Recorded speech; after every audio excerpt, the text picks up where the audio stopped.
जाजपुर जिला दशरथपुर ब्लॉक जयंतरा पंचायत कुटुरिया ग्राम में महाप्रभु रथ यात्रा आयोजित। कुटुरिया स्थित जगन्नाथ मंदिर महाप्रभु श्री जगन्नाथ बलभद्र एवं मां सुभद्रा प्रतिमूर्ति रथारूढ़ होई गोपकूल स्थित मौसीमा गुंडीचा मंदिर को यात्रा करछन्ती। वर्षार प्रकोप्रे मध्य स्थानीय अंचलर हजार हजार लोके चतुर्धा मूर्ति रथ को घंट हुड़हुड़ी सह मृदंग बजाई टाणी टाणी नेइथिले। महाआडंबर पालित ही रथ यात्रा को उपभोग करने सह रथारूढ़ ठाकुर दर्शन लगी जयंतरा, पाटपुर, श्यामसुंदरपुर, जुनिंदा, बनपुर, ब्राह्मणीकूल, गोपकूल, तरपड़ा, दोभाबिल, माणिकडीह, खोसालपुर, गंडकूल आदि अंचल हजार हजार श्रद्धालु रुंड होती। ग्रामर आबळ वृद्ध वनिता साहाय्य सहयोग प्रत्येक वर्ष भली चलित वर्ष ही रथ यात्रा आयोजित हो जायछि। मो अजित कुमार सामल जयंतरा ग्राम पंचायत सरपंच प्रतिनिधि निश्चित भाव में आज तो आम कोटी ओडिया जे देवता आम प्राणर देवता आज रथ यात्रा से आज बड़दाण्ड को आसवे समस्त को दर्शन देवाई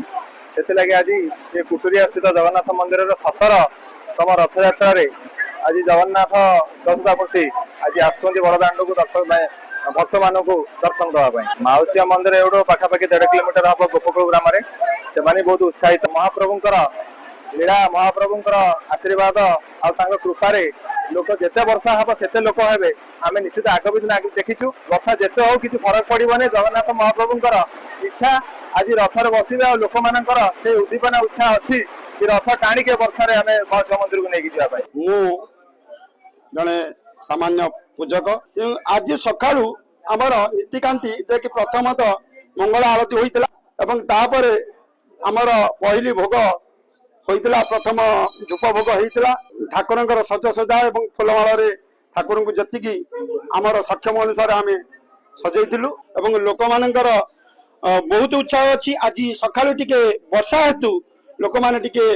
आसीपार नथिले एवं असुविधार सम्मुखीन होते तथापि वर्तमान में बहुत भिड़ अच्छी। नणाद्रो शंख मध्य शतदल कमले रत्न सिंहा सनस्त सर्वालंकार युक्त नवघन रुचिरं संयुक्त चाग्रजना